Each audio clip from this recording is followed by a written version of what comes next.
Selamat pagi dan selamat datang di SME Digital Fest 2021 persembahan dari Exabytes. Halo semuanya yang sudah join di Zoom pagi ini. Ada sekitar 160 orang lebih ya. Halo semuanya.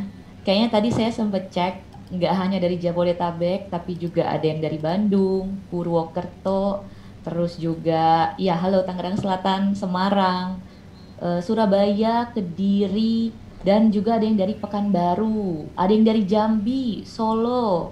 Halo semuanya, selamat hari Sabtu. Happy weekend, semoga semuanya dalam keadaan yang sehat dan juga siap untuk menerima berbagai ilmu yang akan kita dengarkan dari berbagai speaker hari ini ya.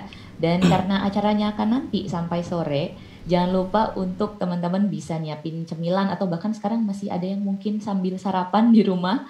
Silahkan ya, kita sambil santai-santai sambil mencerna berbagai ilmu untuk bikin kita semakin bisa go digital dan juga bisa makin maju usaha di rumahnya. Nah, rekan-rekan sekalian, senang sekali saya Stefani dan juga Exabytes di weekend kali ini kita akan menemani rekan-rekan sekalian sampai dengan jam 3 sore nanti. SMI Digital Fest ini merupakan event tahunan rekan-rekan yang diselenggarakan oleh Exabytes Indonesia untuk membantu rekan-rekan baik UMKM maupun UKM untuk memberikan informasi, pengetahuan, teknik dan bahkan juga solusi untuk semakin mendorong perkembangan bisnis dari rekan-rekan sekalian. Khususnya makin berasa ya setelah pandemik ini banyak yang mungkin memulai untuk usahanya langsung go digital sehingga pasar kita nih semakin kompetitif akhir-akhir ini ya. Hari ini saya punya banyak sekali speaker yang akan sharing tentang berbagai topik dan juga tidak hanya itu, Exabytes juga sudah menyiapkan hadiah buat rekan-rekan yang hari ini join. Kita punya voucher Go Digital senilai 150.000 untuk rekan-rekan yang sudah berpartisipasi hari ini. Nah, nanti vouchernya akan kami tayangkan dalam bentuk QR Code di sela-sela acara dan juga akan ada di dalam slide presentasi yang akan dibagikan ke rekan-rekan sekalian. Ada di halaman terakhir atau di thank you page-nya. Rekan-rekan bisa langsung klaim dengan cara klik link yang nanti akan dibagikan ataupun scan QR code-nya. Dan tentunya hadiahnya ini bermanfaat buat rekan-rekan yang ingin menjalankan usaha online atau sedang ingin go digital bareng Exabyte. So don't miss this out. Nah, untuk membuka SME Digital Fest 2021 hari ini, saya langsung saja mau mengundang ada Mas Indra Hartawan selaku Country Manager Exabytes untuk memberikan opening speech. Kepada Mas Indra, kita persilahkan.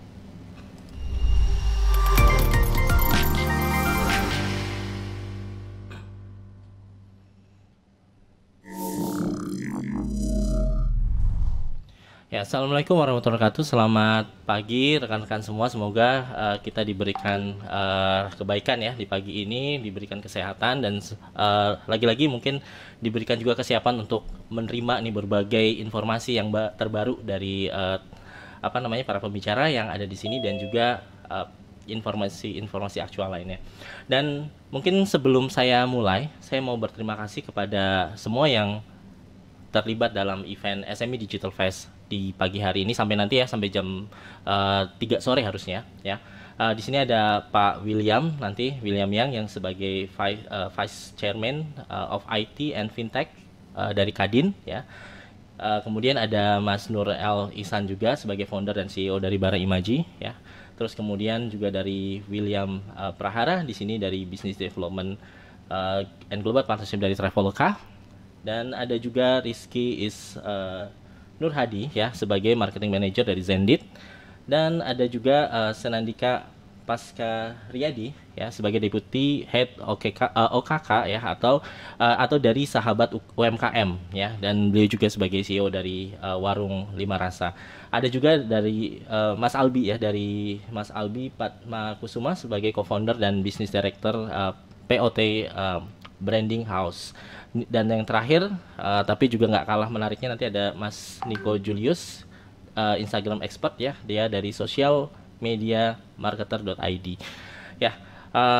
Ya sebagai pembuka mungkin saya sekedar mengingatkan apa sih itu SME Digital Fest ya. SME Digital Fest ini merupakan rangkaian dari event-event yang sudah kita selenggarakan ya, organized by Exabytes yang kita adakan di setiap bulannya ya. Mungkin kalau ada teman-teman di sini yang sudah familiar dengan Exabyte Digital Day yang kita lakukan workshop mini itu. Nah, SME Digital Fest ini adalah merupakan kelanjutan dari workshop mini tersebut. Terus kita rangkum, kita jadikan event tahunan yang kita recap semuanya, hal-hal apa sih yang highlight di tahun ini gitu. Nah, sebagai gambaran juga mungkin saya akan hadirkan ya sekedar flashback dari apa sih yang kita lakukan di tahun lalu. Berikut cuplikannya.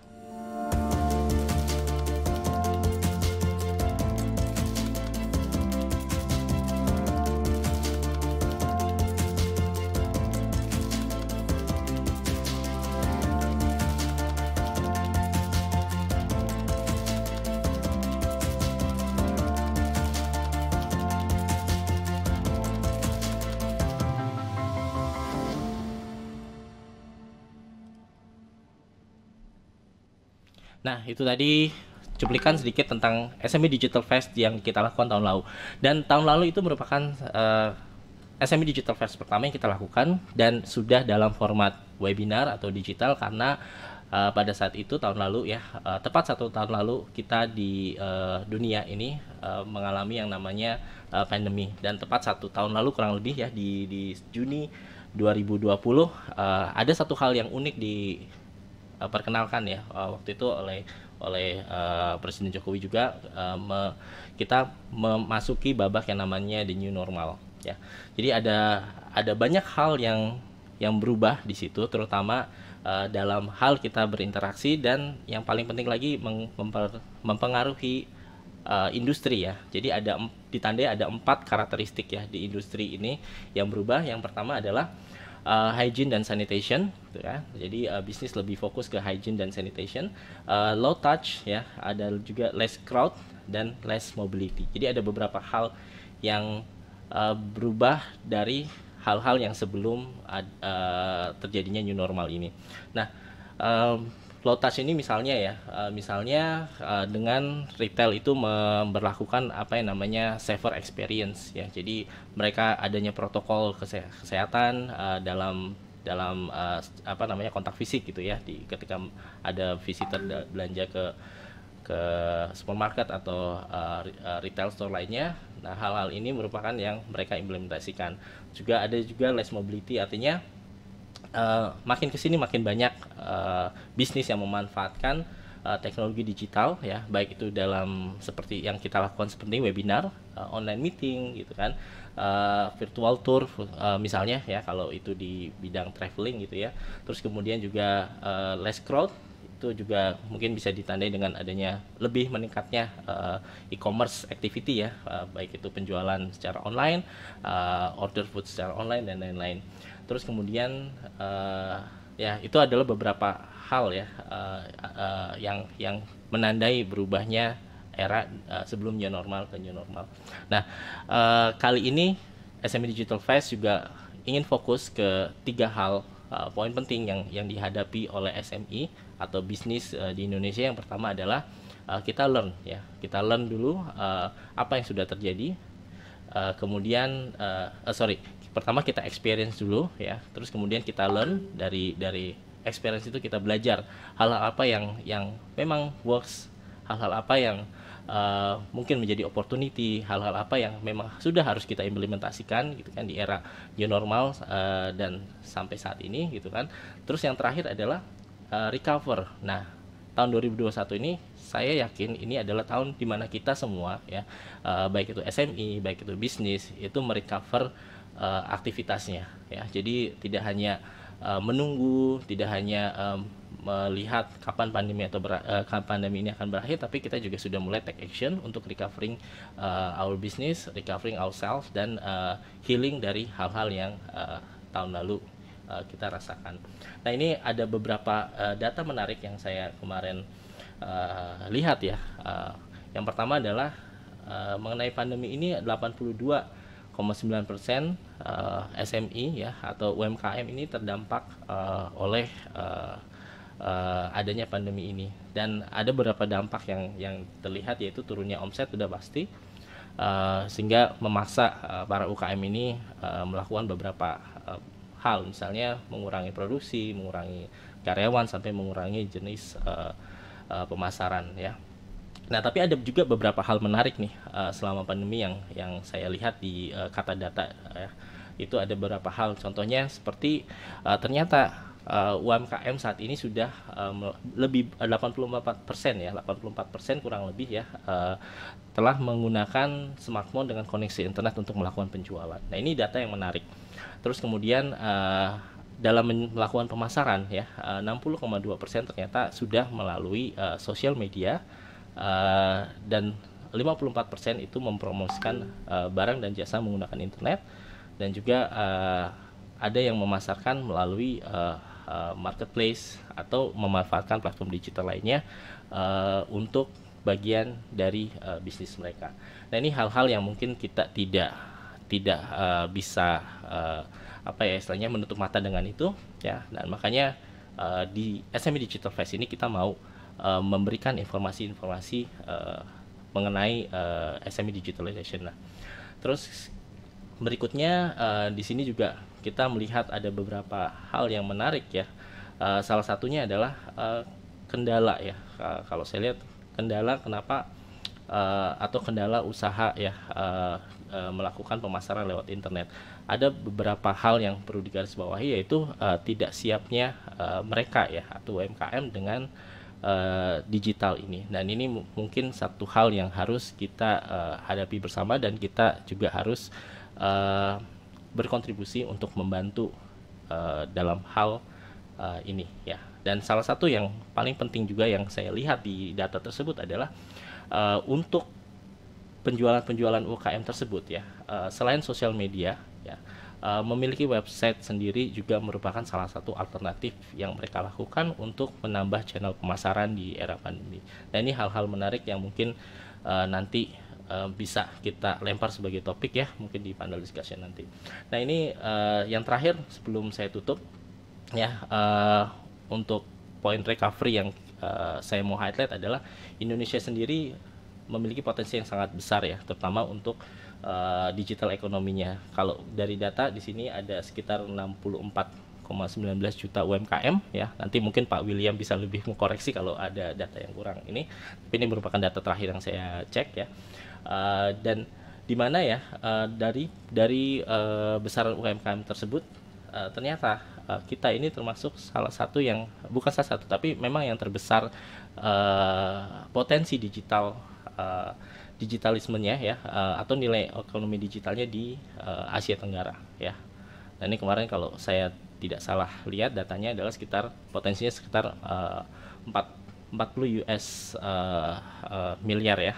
Jadi ini cukup potensi yang cukup besar, tapi permasalahannya adalah apakah bisa kita menggarap atau kita bisa mendorong UMKM itu untuk memenuhi potensi yang sebesar ini. Nah, ini merupakan mungkin tanggung jawab dari kita bersama.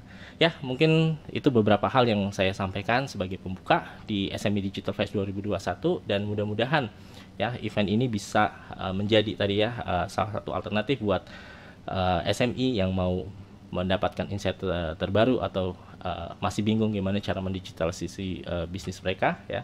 Karena di sini ada pembicara-pembicara yang sangat-sangat kompeten, dari salah satunya ya dari Kadin sendiri ya, yang mempunyai banyak data mungkin tentang UMKM, dan ada juga dari Traveloka ya.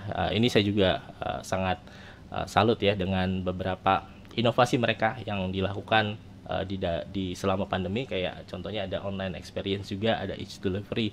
Dan ini hal-hal yang saya yakin bisa membantu UMKM untuk mendigitalisasi bisnisnya. Terus kemudian di sini juga ada Mas Nur El Ihsan, misalnya dia Bara Imaji, tapi dia juga punya kalau saya tidak salah baca UMK Membara.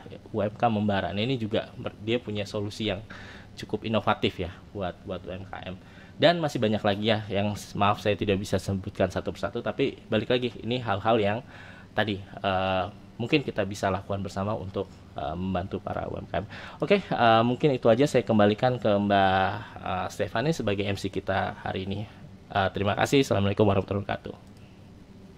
Waalaikumsalam warahmatullahi wabarakatuh. Terima kasih Mas Indra sudah membuka SME Digital Fest 2021 pagi ini. Dan kayaknya pagi ini rekan-rekan kita sangat bersemangat karena tadi kita mulai dengan sekitar 130-an peserta. Sekarang kita sudah punya 248 partisipan. Selamat pagi, selamat datang buat rekan-rekan yang baru bergabung.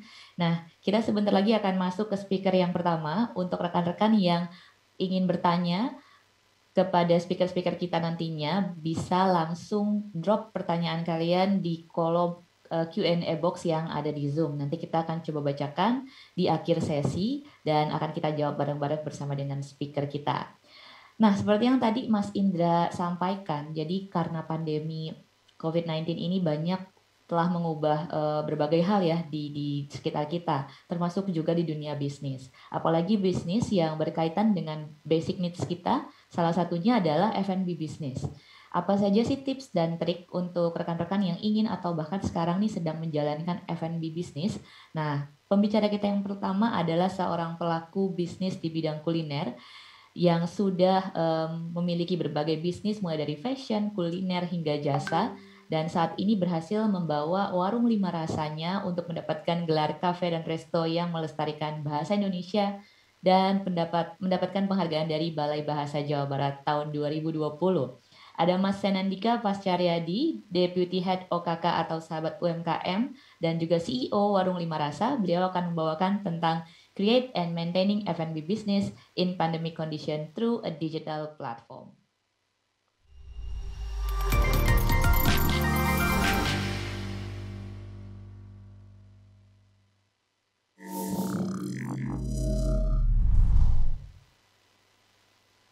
Mas Dika sudah hadir bersama-sama dengan kita?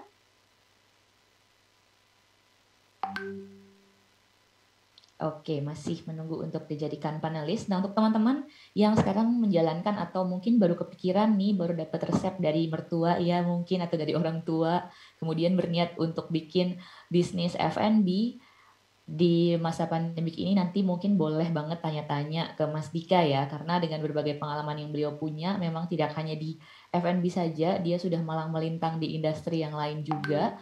Ini teman-teman bisa banyak sekali belajar dari Mas Dika ya. Mas Dikanya sudah berhasil join. Yuk, halo Kak Stefani, selamat pagi. Halo pagi Mas Dika, apa kabar? Baik, aduh, alhamdulillah. Gimana Kak Stefani kabarnya? Baik, alhamdulillah aku juga baik. Gimana Mas Yuk, untuk sekarang jadi pembicara pembuka nih pagi ini dan ini topiknya juga benar-benar lagi hot topik. Semua orang kayaknya lagi bikin F&B bisnis gitu ya. bener-bener. Karena apa ya? F&B bisnis jadi salah satu basic needs, esensial juga kan Kak Stefani.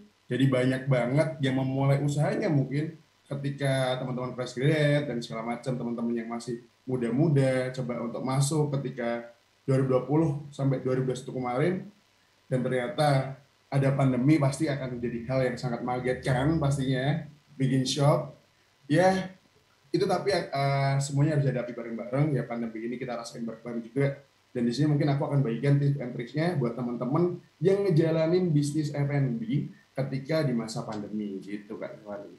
Oke, siap. Kita langsung aja ke presentasinya Mas Dika. Buat teman-teman yang Boleh. mau drop questions, go ahead drop questions di kolom Q&A kita. Silakan Mas Dika. Oke, thank you Kak Stefani. Baik, halo semuanya, selamat pagi. Salam kenal, kenalan lagi kita. Saya Sandika, ya salah satu CEO dan owner di Warung Kopi Lima Rasa. Hari ini aku akan menyampaikan tentang bagaimana membuat dan mempertahankan bisnis dalam kondisi pandemi melalui strategi pemasaran dan branding melalui platform digital. Jadi mungkin teman-teman di sini ada yang baru buat bisnis, ada yang baru running bisnis, atau bahkan baru ingin memulai bisnisnya ketika 2020 kemarin, atau bahkan sampai sekarang ya 2021 ketika masa pandemi. Tapi ketika baru mau memulai, kok ada pandemi, kok ini nggak diduga-duga nih gitu. Jadi kaget dan segala macam. Tapi tenang aja, karena ini kita rasain bareng-bareng juga, dan masih banyak peluang-peluang yang bisa kalian garap ketika membuat bisnis di kala pandemi. Jadi jangan risau, jangan takut. Aku akan coba ngasih tahu tips dan triksnya di materi ini gitu. Oke, sebelum aku masuk ke materi, mungkin aku akan menyampaikan bagaimana sih perkembangan pandemi COVID-19 terhadap resiko ekonomi yang ada di Indonesia.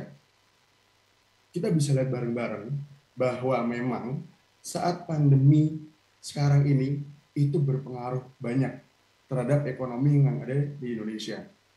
Bahwa dari pertumbuhan ekonomi, mobility report, sampai pertumbuhan konsumsi swastanya, itu menurun hampir minus 5% dibandingkan dengan 2019 ketika bisnis running as usual atau seperti biasanya. Gitu. Ini dari segi ekonominya, bahwa pandemi sangat berpengaruh banget terhadap ekonomi yang ada di suatu negara. Gitu. Setelah itu, di sini juga kita bisa lihat bahwa tenaga kerja yang dipakai, sektor yang terdampak, itu juga semuanya kok, mulai dari hubungan luar negeri dan tenaga kerja, konstruksi, manufaktur, pariwisata, penerbitan dan ekonomi kreatif, pertanian dan transportasi logistik juga. Dan di sini yang paling terdampak yaitu pada sektor konstruksi. Teman-teman mungkin bisa lihat ya, bahwa di sini sektor konstruksi menyentuh kapasitas di bawah 5% ketika April sampai Juni. Yang mana saat itu kita mungkin semuanya lagi lockdown. Baru-baru lockdown kan. Kita mulai lockdown ketika bulan Maret, April, Juni lah. Itu kalau di Bandung itu. Jadi ini semuanya ngaruh kok. Jadi jangan merasa sendiri, jangan merasa nyalain diri sendiri, dan jangan bilang, wah, gue lagi bikin bisnis tapi kok nggak dibolehin nih katanya sama Tuhan gitu. Enggak lah, ini semuanya terdampak kok. Jadi tenang aja, aku kasih gambarannya bahwa nggak cuma kalian terdampak, semuanya terdampak kok. Gitu. Tadi tentang resiko ekonominya, sekarang terhadap dunia usahanya nih. Di sini ada beberapa pie chart yang menjelaskan bahwa dampak pandemi COVID-19 ini terhadap dunia usaha yang ada di Indonesia.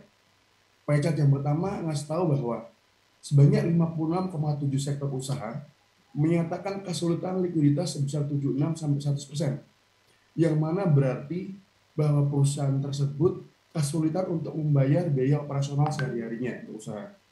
Mungkin dari biaya pegawai, biaya maintenance, biaya listrik, dan segala macamnya.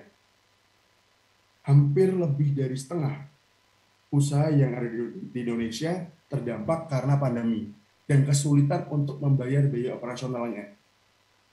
Jadi ini mungkin karena perencanaan cash flow yang kurang baik dan kurang tepat ya. Jadi ketika kita build bisnis, mungkin buat teman-teman yang baru running bisnis nih, teman-teman UMKM, teman-teman sepantaran saya yang baru semangat-semangatnya bikin bisnis, terus punya modal banyak, langsung dihabisin buat bikin bisnisnya, jangan sampai seperti itu. Andai kata kalian katakanlah punya modal 30 juta, kata gitu, untuk bikin bisnis, jangan dihabisin semuanya untuk bikin bisnis. Harus ada uang yang di-save untuk cash flow. Supaya apa? Supaya kita bisa membayar biaya operasional untuk usahanya. Dalam jangka waktu kapan, Mas? Dalam jangka waktu yang kita targetkan mungkin. Berapa lama sih bisnis akan berjalan? Kira-kira ini bleeding-nya berapa lama? Karena nggak ada yang ini, teman-teman. Ketika kita bikin bisnis, nggak ada yang tiba-tiba langsung jebret, omsetnya gila-gilaan dan segala macam. Jarang banget. Itu ya 1 banding berapa lah.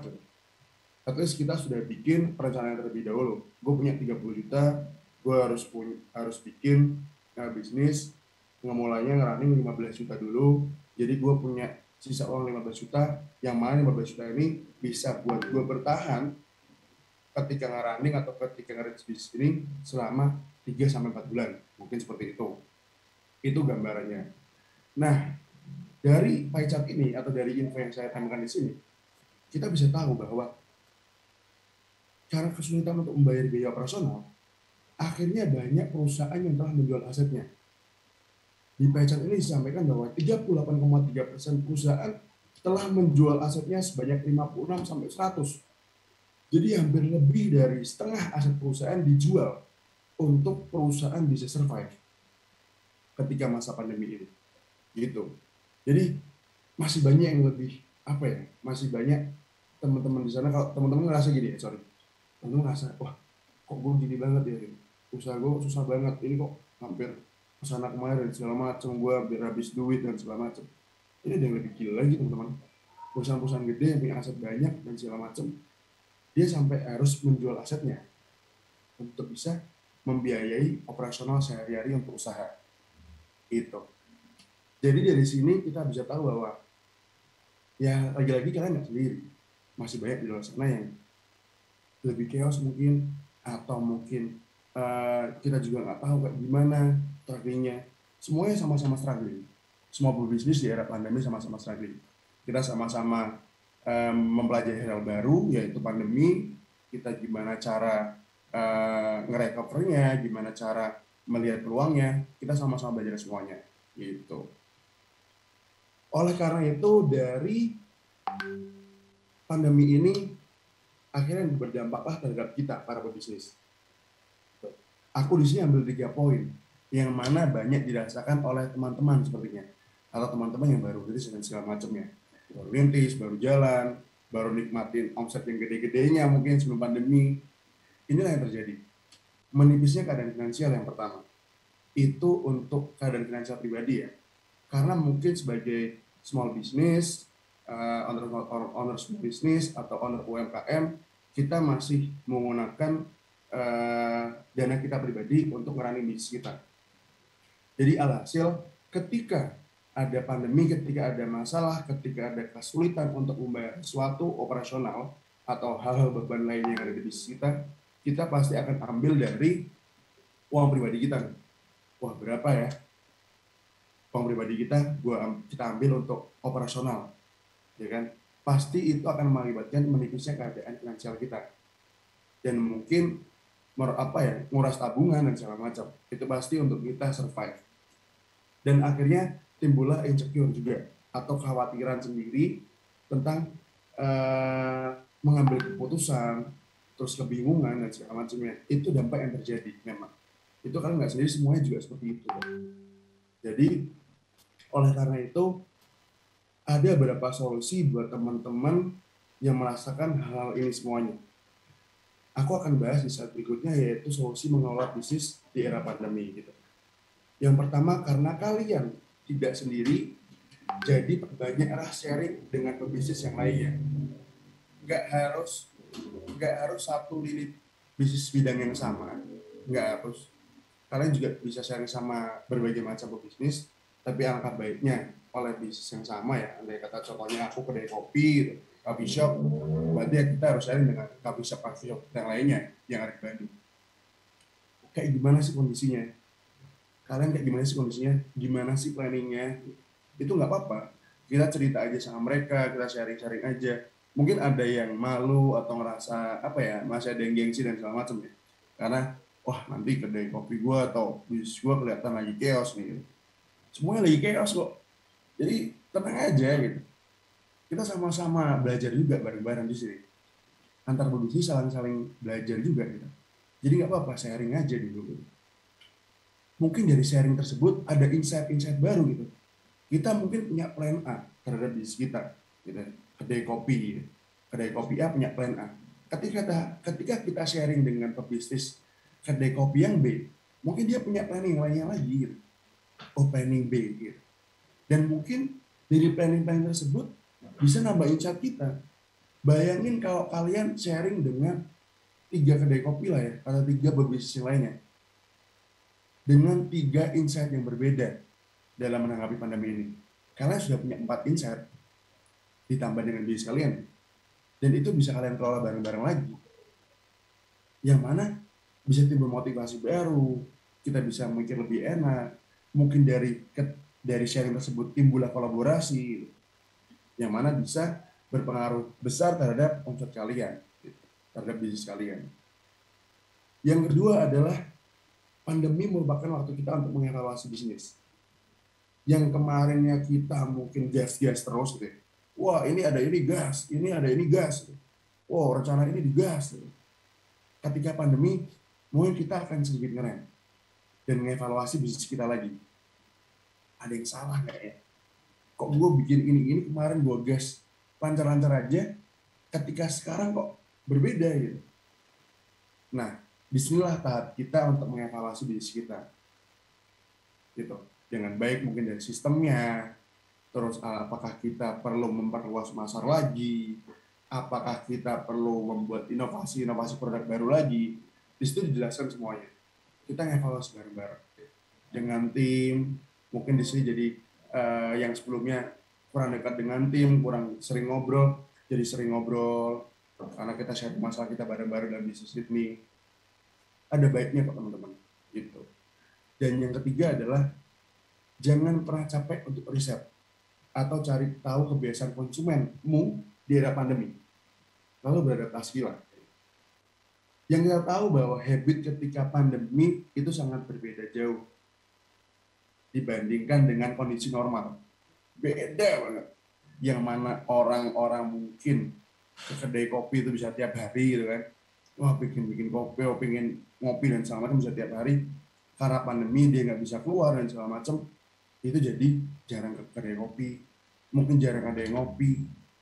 Mungkin orang-orang yang pengen beli kopi pun sudah menurun dan segala macamnya. Kita harus cari tahu kebiasaan apa sih yang sekarang konsumen kita lakukan. Contohnya food and beverage, F&B business. Ketika pandemi kemarin kita ramai dengan TikTok, kita ramai dengan dunia sosial media. Alhasil di sosial media tersebut ramai juga membuat makanan sendiri di rumah. Oleh karena itu banyak teman-teman mungkin masyarakat Indonesia yang sudah bisa bikin makanan favorit mereka ketika di kafe itu di rumahnya. Yang mana mereka mengerti itu HPP-nya kayak gimana, COGS-nya kayak gimana cara milih makanan atau bahan yang bagus, yang sesuai dengan preferensi mereka. Dia tahu semuanya. Jadi dia bikin, andai kata dia suka kopi susu gitu ya, di 5 rasa ya. Ketika dia buat kopi susu di rumah, wah ternyata rasanya nggak jauh beda nih. Dan COGS-nya mungkin sekian gitu. Ya pasti beda gitu. COGS ketika buat sendiri, terus harga jual di kafe pasti akan sangat berbeda. Alhasil mereka jarang kok, karena mereka sudah tahu cara bikin kopinya. Ya ngapain gue ngopi di kafe kalau nggak penting-penting banget. Toh aku bisa ngopi tiap hari sekarang. Gue bisa bikin kopi tiap hari sekarang. Mau jam berapapun, asal bahan ada, itu bisa gue bikin gitu kan. Tapi kembali lagi, mereka semuanya juga nggak happy juga dengan keadaan yang itu. Mereka tetap pengen ke kafe, mereka tetap pengen main, mereka tetap pengen keluar gitu ya. Alhasil ketika mereka keluar, ketika mereka spend uang mereka di restoran, mereka mencari restoran-restoran yang memberi experience baru atau pengalaman baru terhadap mereka. Alhasil kafe-kafe yang mungkin niche market dengan harga yang agak mahal, itu mereka rela spend di sana untuk menemukan experience baru. Gitu. Jadi kebiasaannya sudah berubah. Orang sekarang nggak ngelihat produkmu apa, oh ini enak dan segala macam. Mereka cari experience baru. Banyak banget kok ketika pandemi produk-produk baru yang baru yang baru nongol di dunia di sosial media, di masyarakat Indonesia itu langsung ramai. Contohnya kayak kemarin Dalgona itu yang pertama. Yang kedua mungkin yang akhir-akhir ini itu ada Kravel, itu ramai banget. Itu kan experience baru. Aku makan croissant tapi bentuknya waffle. Ya dia pasti akan cari tahu. Mau berapapun harganya, walaupun agak mahal, aku akan coba. Dan itu kayak apa ya? Semacam legitimasi gitu teman-temannya, bahwa gue pernah nyoba makanan yang paling baru. Dan itu ngaruh juga, gitu teman-teman. Itu yang ketiga. Yang keempat adalah jangan lupa inovasikan produk atau jasa kalian sesuai dengan kebiasaan konsumen yang baru. Gitu. Kalian harus juga bisa nih menginovasikan gimana caranya masyarakat dengan habit yang baru, ya, yang selalu dengan protokol kesehatan, yang selalu jaga diri baik-baik ketika pandemi ini dan segala macamnya. Kalian juga harus perlu tahu juga agar bisnis kalian diterima oleh mereka. Gitu. Mau tidak mau kita yang harus menyesuaikan dengan pasar, loh. Karena ya mereka adalah pembeli, ya, mereka adalah konsumen kita. Mereka juga yang membantu kita juga dan segala macam untuk scale up dan segala macam. Kita harus menyesuaikan dengan pasar. Jadi mungkin teman-teman yang punya produk atau jasa masih belum sesuai dengan protokol kesehatan, masih belum dengan habit mereka yang baru, ya coba diinovasikan lagi. Gimana caranya? Apakah dibuat nambahin tools, ya kan? Atau kita kasih treatment yang baru, atau kita kasih treatment yang baru pasti. Contohnya kayak kafe mungkin, protokol kesehatan kita harus pakai, biasanya mungkin kita bersihin meja cuma pakai sabun atau pembersih biasa, kita sekarang pakai disinfektan. Kita juga harus disinfektan tiap seminggu sekali untuk seluruh ruangan yang ada di kafe dan segala macam. Itu yang kita harus sesuaikan dengan kondisi masyarakat. Gitu.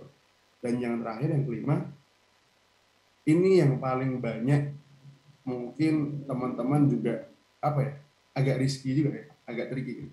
Ngeminimalisir pengeluaran dan kelola keuangan agar memiliki cash flow yang panjang. Seperti yang aku sebutkan di awal tadi, kita harus minimalisir pengeluaran. Jangan main gas-gas saja. Kelihatannya uangnya banyak gitu. Ada sekian juta nih, ada sekian ini nih. Bisa ini. Kalian tapi nggak tahu gitu.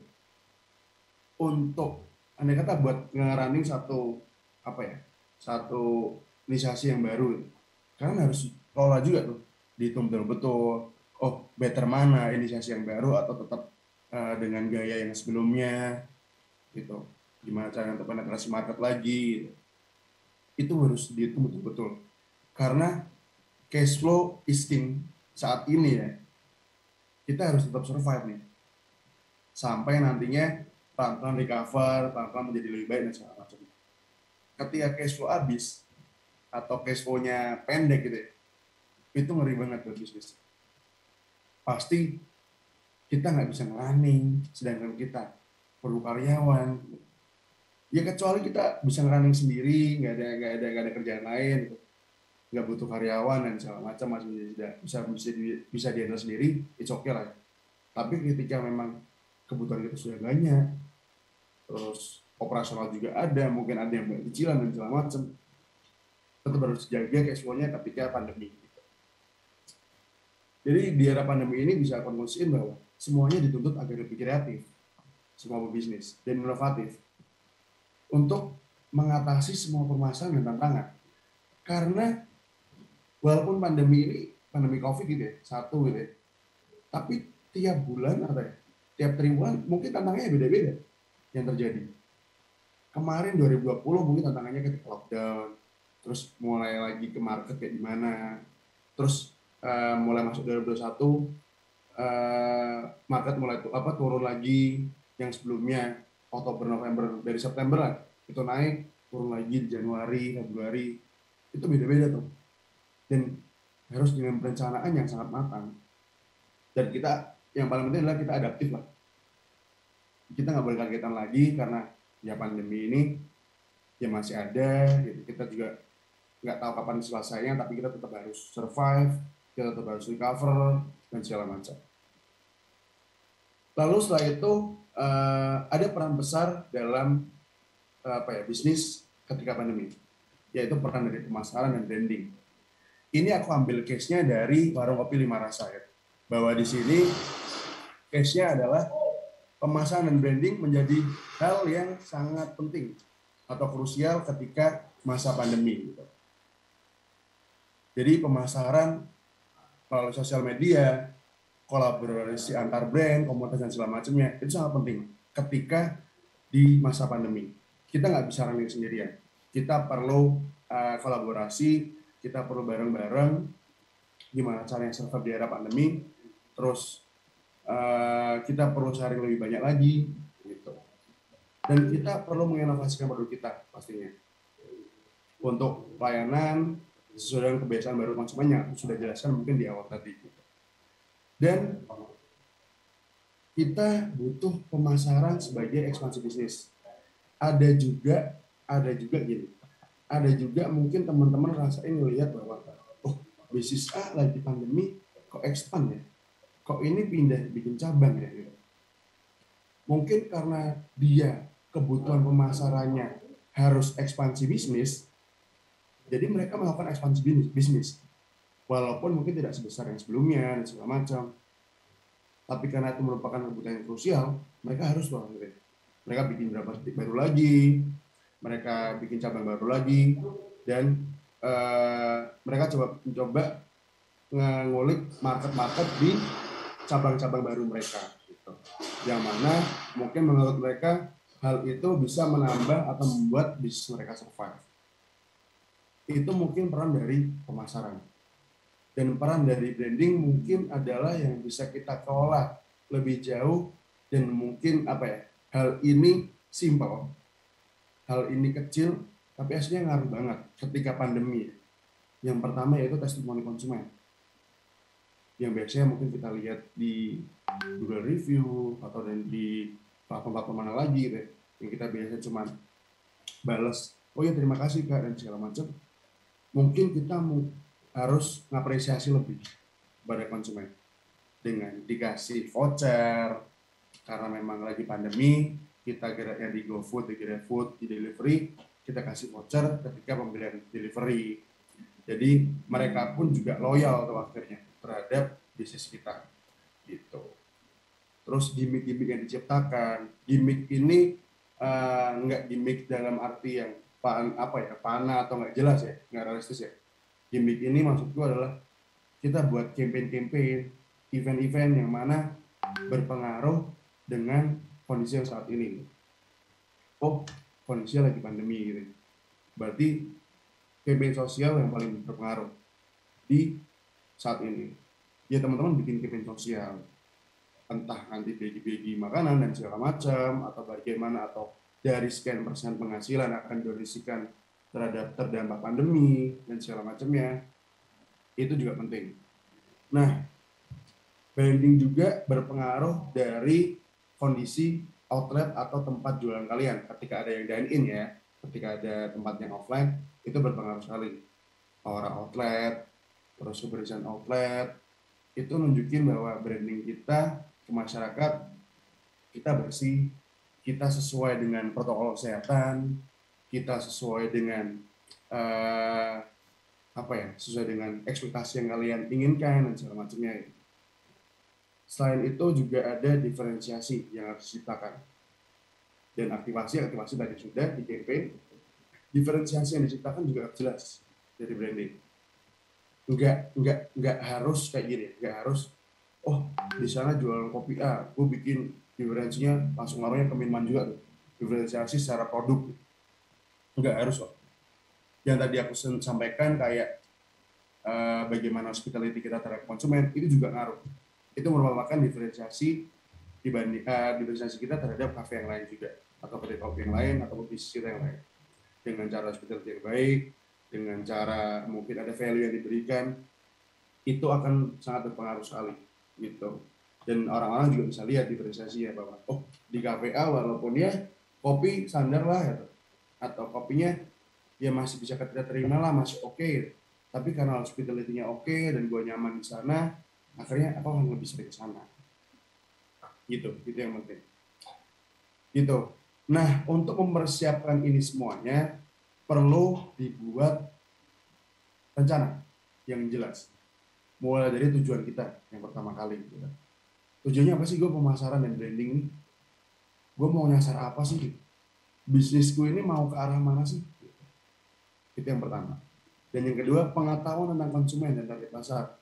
Kita juga harus tahu nih, kayak gimana konsumen kita. Target pasarnya kita yang mau kita tuju yang mau kayak gimana nih. Itu harus jelas dengan benar. Kalau bisa riset, lakuin survei, ya mungkin teman-teman punya, ya kalau nggak ya baiknya di bisnis, di akun bisnisnya ya. Ada yang kata, katanya nggak oke nih mas kalau di akun bisnis, di akun pribadi bikin survei yang sesuai dengan bisnis kalian. Apa sih sukanya, kayak gimana sih senangnya. Nah ketika ngisi survei mungkin kalian bisa kasih reward, entah itu diskon atau produk gratis dan segala macamnya. Dan yang terakhir lagi-lagi tentang finansial, kesiapan modal tim yang akan bergerak. Itu juga perlu diperhatikan ketika kita melakukan pemasaran dan branding di kala pandemi. Karena kita tadi harus kita harus tetap jaga cash flow agar cash flow kita panjang. Itu yang penting gitu. Dan modal ini nggak hanya uang. Di sini aku jelasin bahwa Ini nggak hanya uang, pengetahuan, data, gaya desain dan sebagainya. Kita harus sesuai dengan poin 1 dan 2. Mau nyasarnya ke arah mana dan sebagainya. Gitu. Oke, lanjut. Ini uniknya pemasaran melalui platform digital. Jadi karena sekarang ini digital lagi platform digital lagi banyak digunakan ya.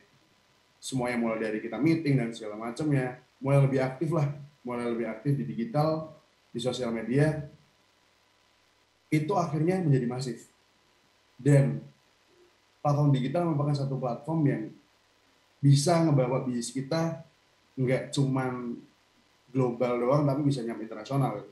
Nggak cuma daerah doang, tapi bisa mungkin nyampe nasional juga gitu. Yang harusnya tertuju buat teman-teman yang suka kopi, karena kita bikin kontennya komedi, akhirnya ketuju ke semua orang, walaupun orang itu nggak suka kopi. Gitu. Disitulah uniknya platform digital. Gitu. Mulai dari sini, yang aku bahas adalah Instagram. Dari masing-masing platform pasti akan ada beda-bedanya ya. Jadi yang Instagram lebih kemana, TikTok lebih kemana, Facebook kemana, dan Twitter lebih kemana. Dan ini mungkin teman-teman perlu tahu juga, nggak semuanya sama rata. Mungkin kita kan biasa pakai Instagram gitu ya. Jadi, wah paling nggak sukanya sama lah. Tapi ada uniqueness tersendiri dari masing-masing platform. Yang pertama Instagram. Instagram itu lebih menarik dengan visual, foto, video, dan grafis. Gitu. Apalagi kemarin ada Reels ya. Dan katanya Instagram juga bakal nge-boost di Reels untuk lebih ngegayat lebih ngegayat pasar yang lebih luas. Jadi Instagram bikin Reels, dan memang behavior di Instagram akhirnya lebih suka foto, terus video, terus kontennya biasanya rapi-rapi. Nah, dan Reels-nya pun mungkin berbeda dengan dia yang berbeda dengan TikTok tuh. Mungkin Reels-nya ini yang lebih lebih rapi juga, lebih ngena mungkin kan, lebih ke product knowledge dan segala macamnya. Dan di sini biasanya diisi oleh para milenial dari angkatan 90-an mungkin kan, sampai dari angkatan 90-an lah isinya Instagram ini. Itu tuh Instagram. Terus selanjutnya ada TikTok. TikTok ini lebih menarik dengan konten komedi. Gitu. Ini aku dapat bisa ngasih pernyataan ini karena pas itu sempat ikut seminar TikTok, dan di situ disampaikan bahwa ada berapa rating untuk kita bisa FYP ya, mungkin teman-teman tahu ya, FYP for your page. Kita bisa nongol di situ, dan konten yang paling disukai di situ adalah konten komedi kebanyakan. Karena TikTok menjadi salah satu platform buat kita nyari hiburan gitu. Nyari hiburan dan segala macamnya itu pasti ke TikTok larinya. Ya kan? Mulai dari yang pertama itu mungkin ada edukasi, terus ada komedi. Tapi yang paling banyak, yang paling bertahan ketika kita atau caranya biar bisa FYP itu dengan komedi. Itu. Terus di TikTok, jika kalian ingin masuk ke TikTok dan pengen FYP, teman-teman riding the wave aja. Teman-teman ikutin tren yang lagi berlangsung. Gitu. Andai kata pakai lagu ini lagi sering banget yang muncul di FYP gitu. Di FYP pakai aja lagunya. Atau enggak konten joget ini banyak nih di FYP. Nah itu kalian ikutin aja gitu. Terus komedi yang kayak gini-gini lagi rame nih di FYP, kalian juga ikutin juga. Intinya riding the wave aja. Insya Allah kalian bakal bisa dapat kesempatan untuk FYP gitu. Dan TikTok ini menurutku karena sangat dia masif banget, sampai masuk ke Instagram, sampai ada kontennya ke Facebook, bahkan sampai ke televisi. Akhirnya TikTok banyak di-download oleh semua kalangan usia. Nggak cuma milenial doang, nggak cuman mungkin teman-teman anak-anak SMP bocil-bocil gitu, nggak cuma itu aja. Jadi akhirnya bapak-bapak, ibu-ibu yang kalangan umur-umur bapak-bapak kita ya, itu banyak juga yang download TikTok. Karena di TikTok juga ada konten-konten kayak konten-konten islami, konten-konten edukasi juga gitu. Jadi karena kemasukan TikTok, akhirnya TikTok menjadi platform bagi semua kalangan usia gitu. Dan di TikTok akhirnya masyarakat menjadikan TikTok sebagai alat referensi. Ketika dia pengen makan, ketika dia pengen beli barang, ketika dia pengen beli sesuatu lah ya, atau pengen kemana gitu, mereka akan lihat di TikTok berdasarkan referensi orang-orang atau TikTokers tentang barang yang disampaikan, tentang barang yang lagi rame kayak gimana, tempat makan yang lagi rame kayak gimana.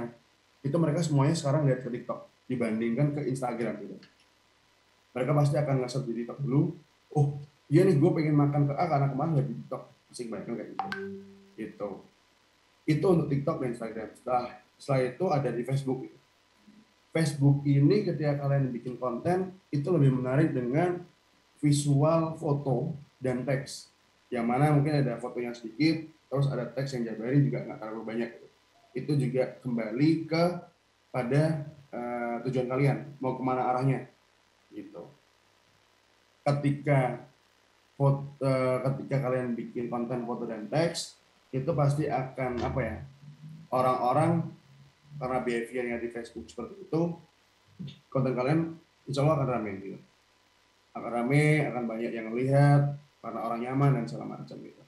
Dan Facebook ini ketika kita bisnis, dia punya marketplace sendiri, dan itu memudahkan kita lah untuk jualan di sana, karena marketplace ini dia sistemnya kayak ini ya, kayak ekspor ya. Jadi mungkin ketika dia lagi nyari mobil gitu, di market, dia lagi nyari mobil di OLX atau nyari mobil di Google, itu pasti akan muncul juga di marketplace dia, karena dia mungkin nyari mobil atau sempat nyari mobil juga ya gitu. Jadi algoritmanya udah nyesuaiin sama teman-teman, sukanya di mana, lagi cari apa, dia pasti akan nongol di marketplace kalian. Nah, platform ini aktif buat eksis bagi kalangan umur 30 tahun ke atas. Jadi mungkin masih banyak didominasi oleh umur 30 tahun ke atas, bapak, ibu, itu banyak di sana. Ada juga anak-anak muda sekarang, yaitu untuk kebanyakan mereka memanfaatkan untuk marketplace-nya aja gitu. Dan kelebihannya Facebook, dia terintegrasi dengan Instagram gitu. Jadi ketika kalian teman-teman pengen nge-post iklan dan segala macamnya, itu terintegrasi dengan Instagram, lebih mudah. Jadi ketika kalian bikin iklan, satu iklan di Facebook Ads gitu ya, itu akan keluar di Instagram dan Facebook gitu. Dan yang terakhir adalah Twitter. Twitter di sini lebih menarik dengan teks, dengan kata-kata aja yang nggak banyak, tapi mungkin itu kembali lagi banyak atau enggaknya. Tapi yang kebanyakan rame itu adalah simpel tapi ngena gitu. Mungkin kayak quotes, terus mungkin kayak apa ya, tweet-tweetan ngebodor, bercanda dan segala macamnya, itu pasti akan ramai di Twitter. Dan platform Twitter ini aktif buat kalangan usia milenial hingga 40 tahun ke atas. Aku bisa bilang 40 tahun ke atas di sini karena banyak bapak-bapak atau mungkin pegawai pemerintahan yang bermain di sini juga kan, dia aktif di Twitter, dan banyak yang apa ya, berimpact lah ketika dia main di Twitter. Gitu. Oke, bisnis sesungguhnya adalah memberikan solusi dari permasalahan yang dihadapi konsumennya. Maka dari itu, untuk menyuarakan atau menyebarkan tujuannya dari suatu bisnis merupakan wajib adanya agar target pasar kita mengetahui keberadaan di bisnis kita. Gitu. Jadi pemasaran dan branding itu wajib ketika kita punya bisnis. Kalian perlu melakukan itu agar bisnis kalian juga bisa mencapai konsumen, diketahui banyak orang dan sebagainya. Gitu. Mungkin itu aja materi yang bisa aku sampaikan gitu. Terus ini mungkin sekilas bisnis yang saya jalani, warung kopi 5 rasa, tempatnya di Jalan Braga. Kita di sini menyajikan makanan-makanan khas Nusantara, kopi-kopi khas Nusantara. Buat teman-teman yang di Bandung atau lagi main ke Bandung, boleh mampir ke warung kopi 5 rasa. Jadi kesimpulan dari materi yang aku sampaikan tadi, pertama adalah tidak ada yang tidak mungkin. Gitu. Jadi membuat bisnis di era pandemi bukan salah satu hal yang susah, aneh, atau nggak mungkin.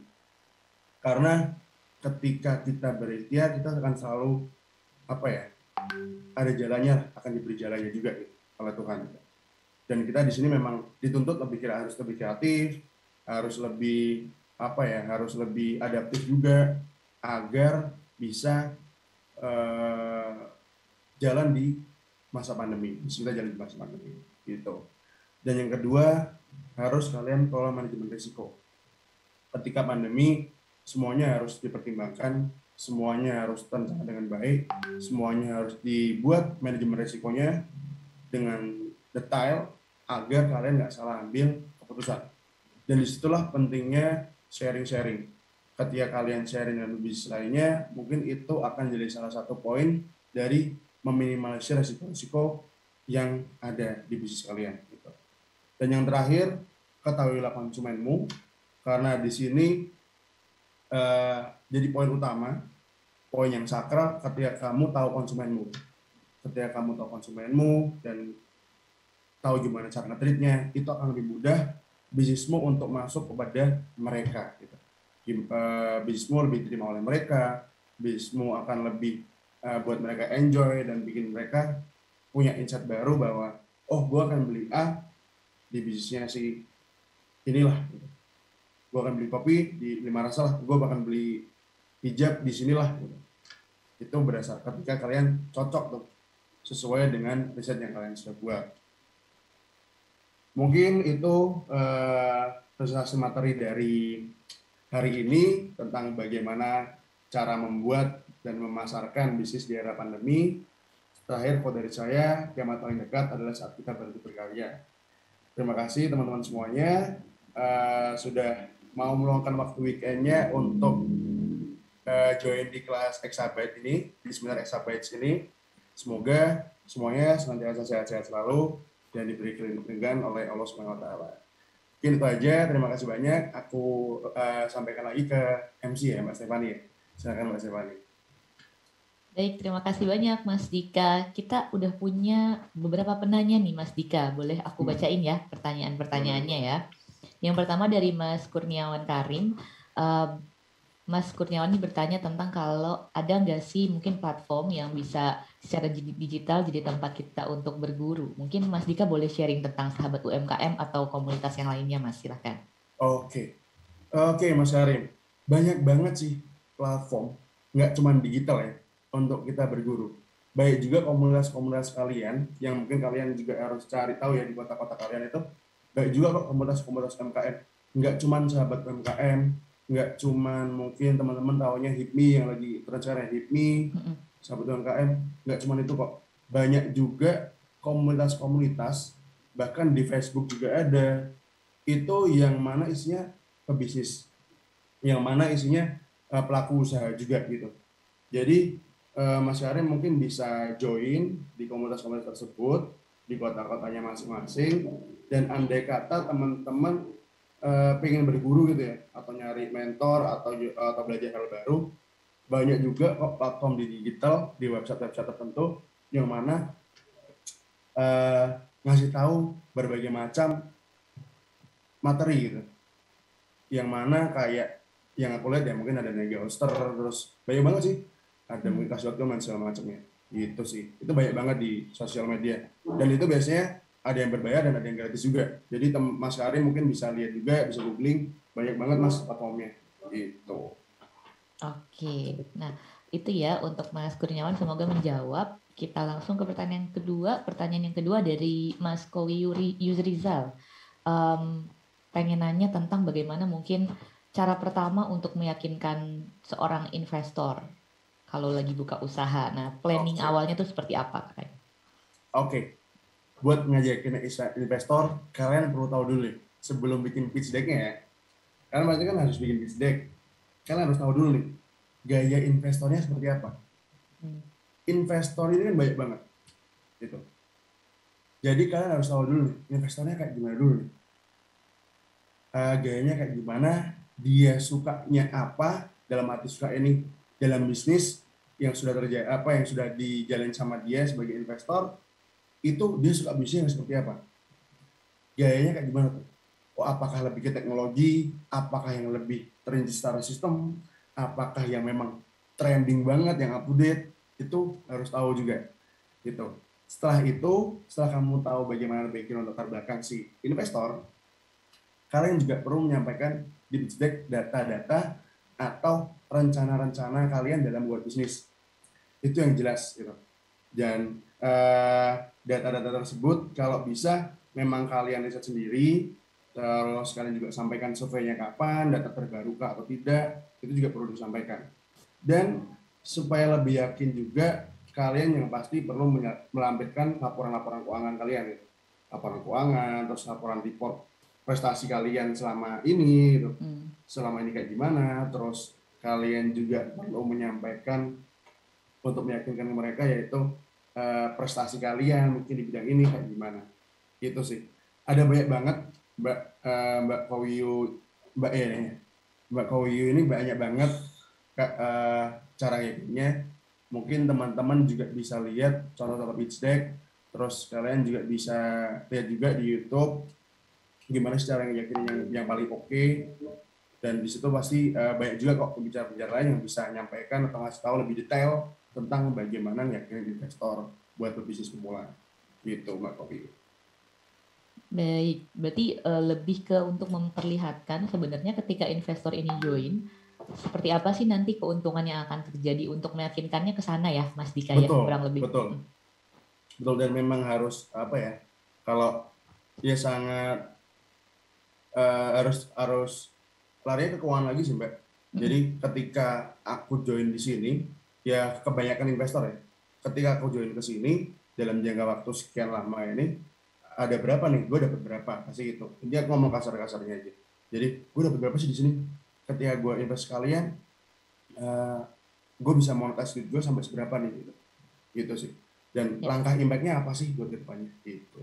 Ya, betul. Jadi kita memberikan apa ya? Ibaratnya memberikan perhitungannya kepada si investor ini supaya dia bisa melihat untungnya nanti seperti apa. Betul Mbak Stefani. Nah, ini banyak juga yang penasaran tentang efektivitas marketing di sosial media. Ada Mbak Yuniarti, ada Mas Ferry, dan Mas Riki. Ketiganya mengajukan pertanyaan tentang sebenarnya dari antara semua platform yang lagi dilihat sama atau digunakan sama UMKM di Indonesia, mana sih yang untuk saat ini tuh yang paling efektif gitu, Mas? Mungkin ini juga menyambung pertanyaan juga dari aku sendiri tentang digital ads ini kan ada yang berbayar, ada juga yang kalau kita nggak mau bayar ya kita harus heavy di konten kita gimana supaya itu bisa go viral ya Mas ya. Betul. Nah mungkin boleh dibantu nih Mas dijawab pertanyaannya. Kira-kira seperti apa teknisnya? Seberapa persen efektifkah marketing di sosial media? Ya. Untuk saat ini sangat efektif sih Mbak Stefani. Marketing di sosial media itu sangat efektif menurutku, bahwa karena sosial media mungkin kita bisa expand ke pasar yang lebih luas. Intinya itu, ketika marketing lewat sosial media, itu kalian mencari konsumen-konsumen baru. Gitu. Itu guna sosial media. Gimana caranya bisnis kalian bisa terlihat sama A, B, C, D, dan D. Gitu. Yang mana mereka adalah konsumen baru dari bisnis kalian. Itu efektif untuk tujuannya ke arah sana. Gitu.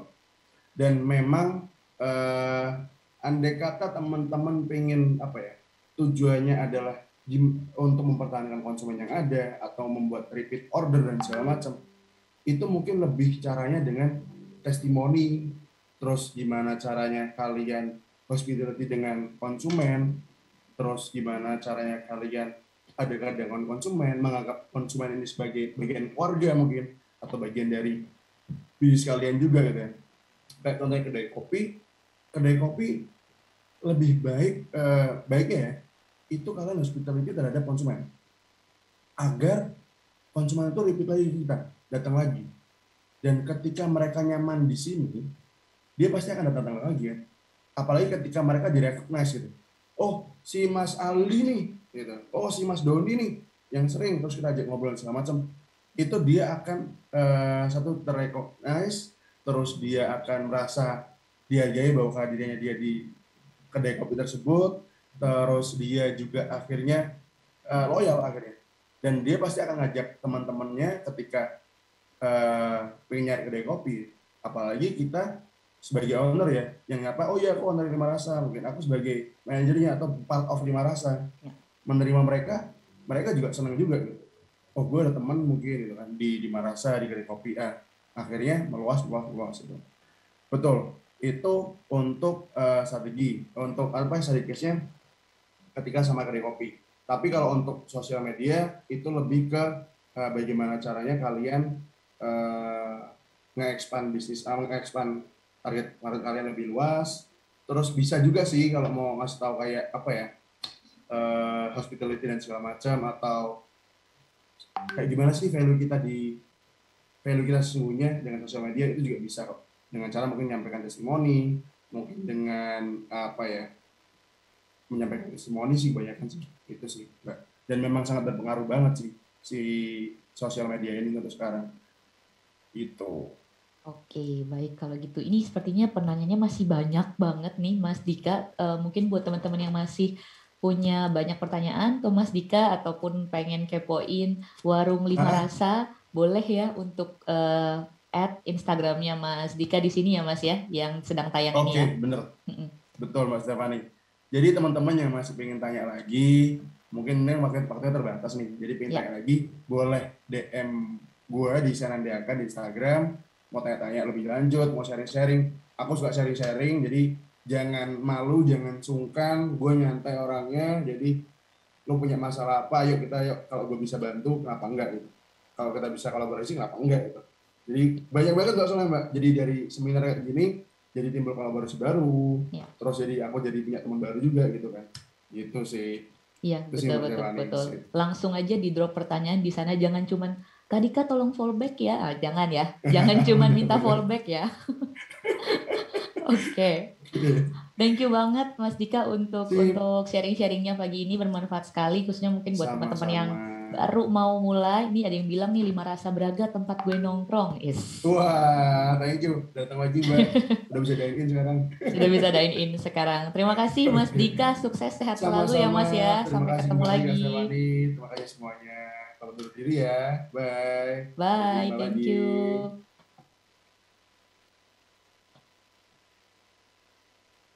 Ya, itu dia tadi Mas Dika dari Warung Lima Rasa ya teman-teman. Kayaknya masih banyak banget yang penasaran dan pengen tanya-tanya ke Mas Dika. Monggo untuk di-add di Instagramnya dan drop DM-nya di sana.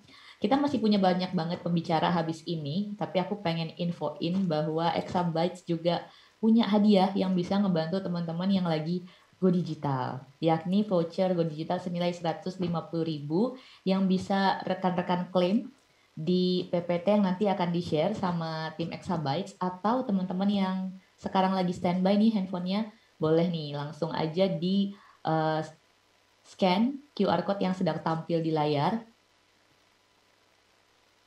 Satu, dua, tiga. Nah, nanti kita akan share-share lagi di sesi-sesi selanjutnya. Langsung di-scan biar kalian bisa langsung dapat voucher Go Digital senilai Rp150.000. Oke, kita close untuk sekarang. Nah, kalau tadi kita udah